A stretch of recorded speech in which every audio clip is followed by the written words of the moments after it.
to the world. Subscribe now to the Hot 97 YouTube channel. It's Ebro in the Morning with Laura Stiles and Rosenberg. Rosenberg, how do you feel about the Rolling Loud Festival partnering with WWE in a Miami festival? Tell me what you know here.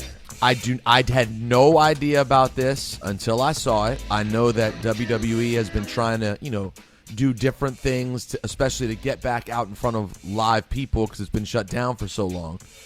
I think they're going to do a couple of matches from Rolling Loud on Friday, July 23rd, my birthday, and they are going to air those matches during that night's episode of SmackDown. So, like, SmackDown's going to be live at a building, I think, in Ohio.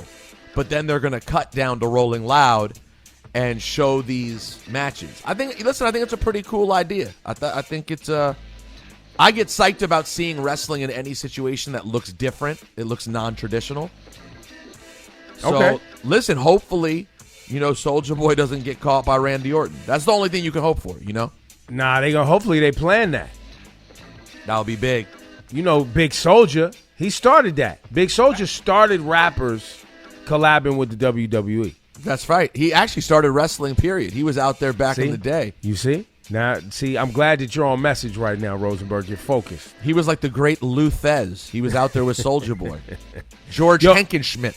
Apparently, in the Hamptons over the weekend, that all-white party everybody was hearing and talking about that was put on by 76ers owner Michael Rubin. Jay-Z was in the building. Lil Uzi Vert and many others were in the building. Travis Scott and Meek Mill got involved in an altercation. Wait, hold on. Travis Scott and Meek Mill. Okay. A dust-up, if you will. A kerfuffle of some sort. It was caught on video. But from what I can tell, it was just an argument, which, to me, not being able to hear exactly what they were saying on the video, sounded like y'all was just drunk. People was just drunk and high, tripping, and got into a heated altercation. I hope it was nothing more than that. Both Travis Scott is just a interesting personality who's hyperactive, and Meek Mill, also an interesting personality who's hyperactive. They probably just got into an argument. Nothing more, nothing less. Yeah, we'll look into it. I love the idea of this happening at Michael Rubin's party and him being like, "Oh Jesus, what the hell is going on here?" I thought everyone in the world who's rich and famous would just be friends. Well, they probably are friends, which is why they got into argument. Friends argue. I don't know. I don't know if I see Meek and Travis being friends. Okay, maybe I'm making that up, but they're very different personality-wise. If you're wondering, Nick Cannon wanted to confirm that he's been having all of these children on purpose. Wait. Jermaine. Shawnee, you're not up to the time on Nick Cannon's baby boom he's been having? I heard that there was more than just the twins with Mariah, but I didn't He's know got what like 5 other kids, bro. 5 others in the last year. Yeah, because I saw something on social media. I think 3 in the last year with different women. Yeah, there was a collage of like him with 3 different baby mothers that I saw of him, like the portraits and all that stuff. But I didn't know how many kids there were. 7. I think he's at 7 right now. 7. But Shawnee, 4 this year, including 3 last month. So what's the reason? I'm not mad at him, but what's the reason? Well, I did hear. I heard an interview. I think this is old with Nick Cannon. We should check in with him, try to get him on the show, where he was saying because he's had some health scares. He said every time he goes to the doctor, the doctor has been saying that he doesn't really have potentially he may not have long to live. So I heard him talking about that. Wow. But then I think this is he wants to put seed upon the earth. He's got the money. And he's, I'm sure, got legacy in terms of like stocks and a lot of stuff he can leave behind to make sure. And he has been going through health problems for years. I've heard of things like when he was doing the morning show at another station. The whole thing of it just being able to leave money behind for kids, I don't know. As a parent, I feel like that's cool and all. That's cool. But they need a dad. But you need to be able to be there for them and have time for them. Like the last thing I'm going to do is judge Nick Cannon, who, by the way, is a great guy, about, for a situation I can't understand. And I worry about him. We've heard about Nick having health issues, and it always worries me because he works like a lunatic. Like he does not know how to turn it off and chill. But yeah, that is an interesting discussion about like, is it really fair if you're worried you don't have that lawn to just be like, yo, let me pump out a bunch of kids? I don't know if that's the all reason. Of which wouldn't. I don't have, know if that's the reason. That people have speculated that. I don't know if that's his reason. But I just mean it's an interesting conversation, Right. Because we don't know if that's true. If you know they're going to be taken care of, but if they financially.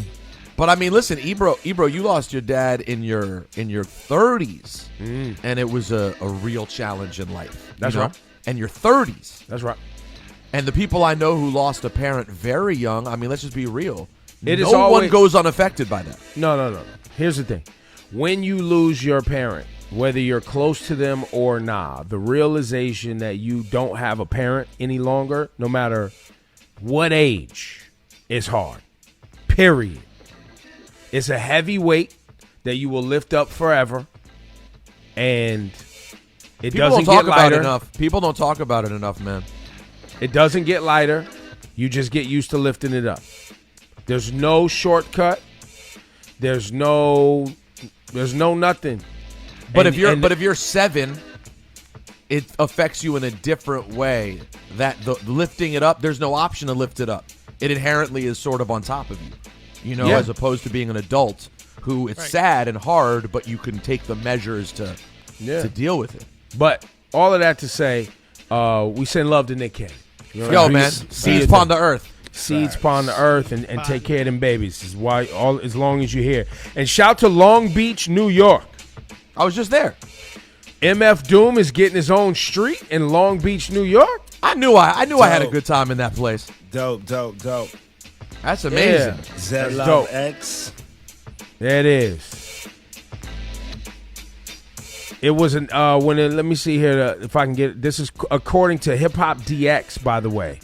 Okay. MF's doing, let's see here. Additionally, a petition was started to get a street in Long Beach, New York named after Doom. And I guess it's been approved. It's going to happen. That's so dope. That is pretty hard, man. Good for Doom's family, man. Dr. Patrick C. Graham, who attended Long Beach High School with Doom, crafted the petition on behalf of the KMD MF Doom Way Committee. The petition requested the city of Long Beach, where MF Doom spent his formative years, to rename East Hudson Street block between Riverside Boulevard and Long Beach Road KMD MF Doom Way. According to Dr. Graham, the city council has approved the proposal, and Doom will now officially have his own street. That's sad.